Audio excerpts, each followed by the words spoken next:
my givers, nizere ko mumeze neza cyane. Uyu munsi tugiye kuganira ku kintu wakora mu gihe ufite ikintu runaka urimo gusaba umuntu akakiguha bitagoranye. Ngiye kukwereka tips 5 z'ibintu wakora kugira ngo niba hari ikintu urimo gusaba umuntu akiguhe byoroshye cyane. Ni ibintu bitanu rero uzakora ukagerageza kubihuriza hamwe, noneho ukemeza wa muntu urimo gusaba ikintu runaka ya service cyangwa se ikindi kintu ushaka akakiguha bitagoranye. Ni Clarisse Gishya rero ndagusabye kora subscribe niba utarayikora, kandi nawe wayikoze ndagushimiye cyane. Ikintu cya mbere rero uzakora niba ufite ikintu runaka urimo gusaba umuntu, ni ukugerageza kumarana umwanya nawe. Ahangaha kumarana umwanya nawe bizaterwa n'iyo service ushaka kumusaba.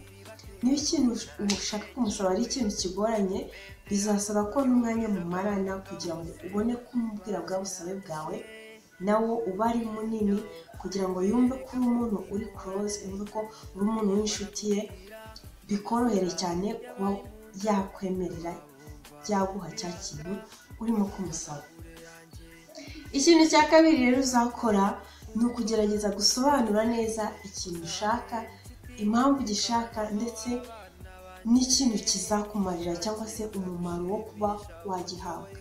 Niba rero ushoboye gusobanura neza impamvu ushaka icyo kintu runaka, niba se ushaka uruhushya ukaba uzi gusobanura neza impamvu ushaka, ikintu ruri bugufashe nuramuka uruhawe, ibyo bintu bizagufasha cyane, kuko bizagufasha kumvisha wa muntu urimo gusaba ko ikintu ushaka ari ikintu cy'akamaro kandi ko uzi agaciro kacyo.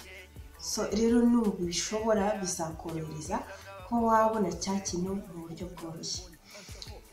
Ikintu cya gatatu ni ukugerageza uko ushoboye kose ubusabe bwawe ukabusaba mu kinyabupfura. Gerageza ugire ikinyabupfura cyose gishoboka ukigaragaze muri bwa busabe bwawe. Abantu dukunda kubahwa, dukunda ko buri muntu atwubaha akagaragaza ko yubashye ikintu cyose kiduturutseho. So rero nushobora kubaha umuntu urimo gusaba serivisi runaka, uzaba usa nkaho umuroze, uzaba umufashije cyane kugira ngo yumve ko cya kintu urimo kumusaba ari ikintu agomba kuguha.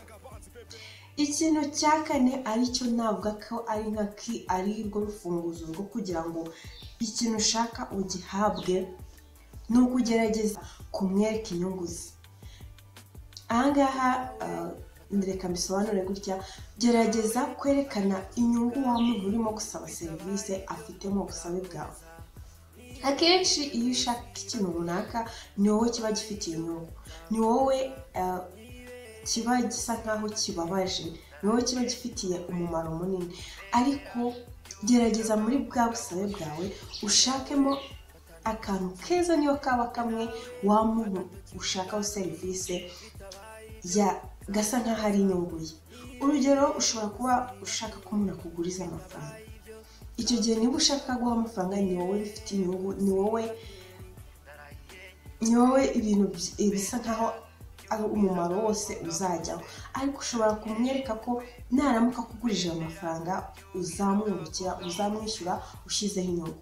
Icyo gihe ntabwo azatekereza cyane ko agiye kuguha amafaranga ye, ahubwo azatekereza ko ugiye kuzamwungukira ukamuhereza amafaranga yikubye nayo ugereranyije nayo yari afite. Icyo gihe rero, kubera ko mu bantu twifitemo ikintu cyo kwikunda, ikintu cyo kumva ko dushaka kugira ngo tuze imbere y'ibintu byose tubone inyungu, icyo gihe numwereka ko kuguha ya serivisi runaka nawe bifitemo inyungu, bizamuroga cyane, bitume yumva ko agomba kuguha ya serivisi. Ikintu cya gatanu ari nacyo cya nyuma ugomba kuzirikana mu gihe urimo gusaba ikintu runaka, ni ukugerageza kwihangana.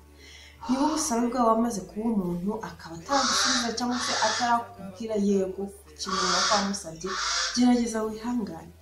Gerageza uri kumushyiraho pressure ngo nagusabye iki kintu, kuki utakima, kuki urimo gutinda. Oya, gerageza wihangane noneho muri kwa kwihangana kwawe nawe ababibona uko ugenda wihangana uko ugenda umuha igihe utamufosinga ngo akubwire yego aguhe icyo ushaka vuba vuba iki gihe nawe bizamufasha kuba yavuga ati uyu muntu yanyitwayeho neza none se kuki iki kintu yansabye nta kimuha so gerageza kwihangana ibyo rero ni ibintu bitanu uzakora niba ufite ikintu runaka ukeneye ku muntu bikarangira akiguhaye niba rero nawe hari ikintu urimo gupanga gusaba umuntu runaka ndakwinginze aka kantu utu tuntu dutanu ntuzatwibagirwe tuzagufasha cyane ko wabona icyo ushaka yari Clarisse Gishya rero reka tuzabonane muri video y'ubutaha ndabakunda cyane bye